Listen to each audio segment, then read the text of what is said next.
Roma 8 ayat 1-17. Hidup oleh roh.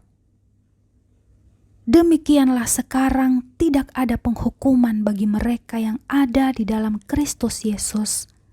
Roh yang memberi hidup telah memerdekakan kamu dalam Kristus dari hukum dosa dan hukum maut. Sebab apa yang tidak mungkin dilakukan hukum Taurat karena tak berdaya oleh daging telah dilakukan oleh Allah dengan jalan mengutus anaknya sendiri dalam daging yang serupa dengan daging yang dikuasai dosa karena dosa. Ia telah menjatuhkan hukuman atas dosa di dalam daging, supaya tuntutan hukum Taurat digenapi di dalam kita yang tidak hidup menurut daging, tetapi menurut roh. Sebab mereka yang hidup menurut daging memikirkan hal-hal dari daging. Mereka yang hidup menurut roh memikirkan hal-hal yang dari roh. Karena keinginan daging adalah maut, tetapi keinginan roh adalah hidup dan damai sejahtera.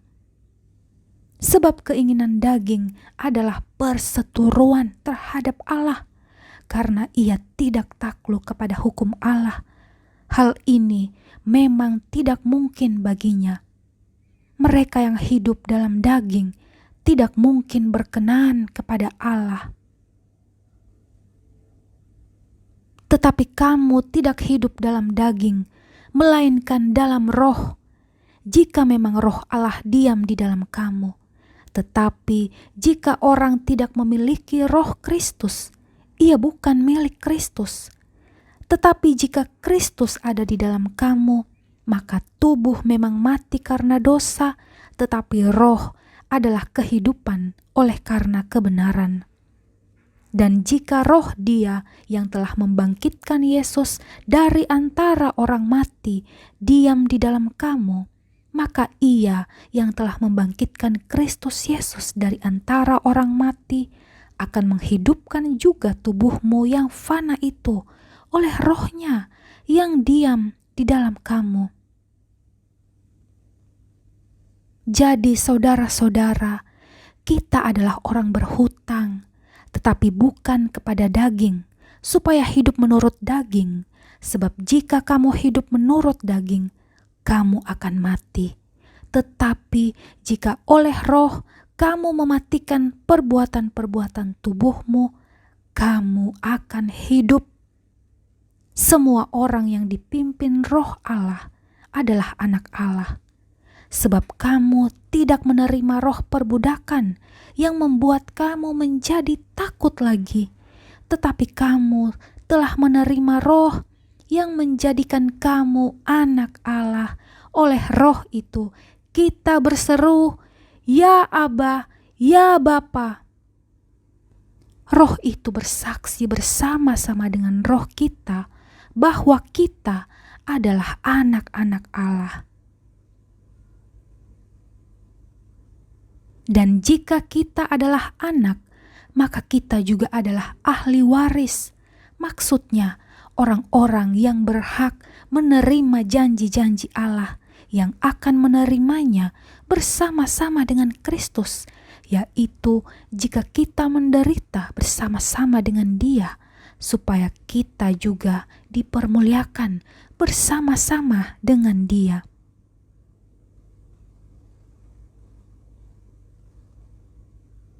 Ayat 18-30, pengharapan anak-anak Allah.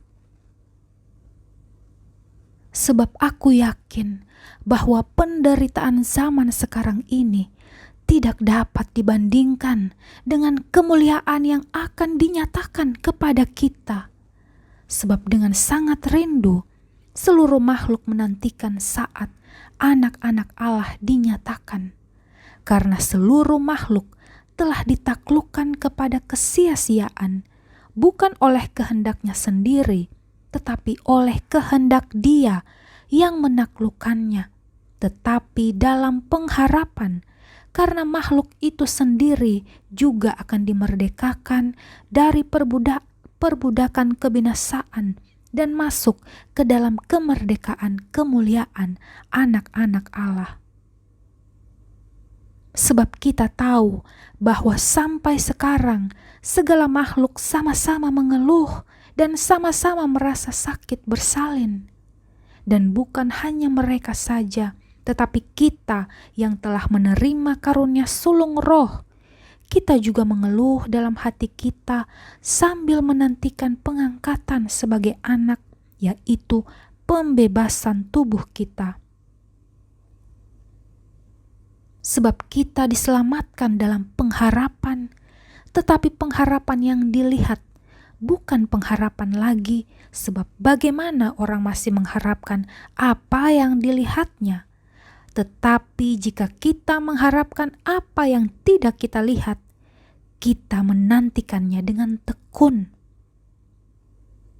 Demikian juga Roh membantu kita dalam kelemahan kita, supaya kita tidak tahu bagaimana sebab kita tidak tahu bagaimana sebenarnya harus berdoa, tetapi Roh sendiri berdoa untuk kita kepada Allah dengan keluhan-keluhan yang tidak terucapkan.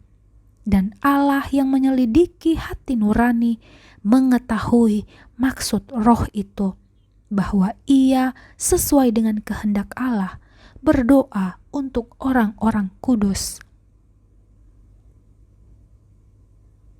Kita tahu sekarang bahwa Allah turut bekerja dalam segala sesuatu untuk mendatangkan kebaikan bagi mereka yang mengasihi Dia, yaitu bagi mereka yang terpanggil sesuai dengan rencana Allah. Sebab semua orang yang dipilihnya dari semula, mereka juga ditentukannya dari semula untuk menjadi serupa dengan gambaran anaknya, supaya Ia, anaknya itu, menjadi yang sulung di antara banyak saudara. Dan mereka yang ditentukannya dari semula, mereka itu juga dipanggilnya, dan mereka yang dipanggilnya, mereka itu juga dibenarkannya, dan mereka yang dibenarkannya, mereka itu juga dimuliakannya.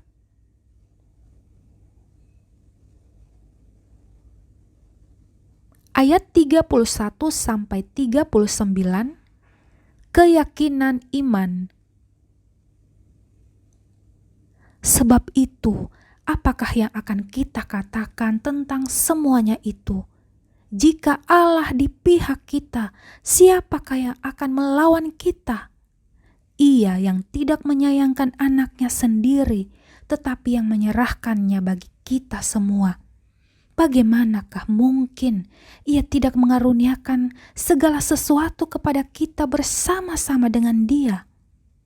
Siapakah yang akan menggugat orang-orang pilihan Allah? Allah yang membenarkan mereka. Siapakah yang akan menghukum mereka? Kristus Yesus yang telah mati, bahkan lebih lagi yang telah bangkit, yang juga duduk di sebelah kanan Allah, yang malah menjadi pembela bagi kita. Siapakah yang akan memisahkan kita dari kasih Kristus? Penindasan atau kesesakan, atau penganiayaan, atau kelaparan, atau ketelanjangan, atau bahaya, atau pedang.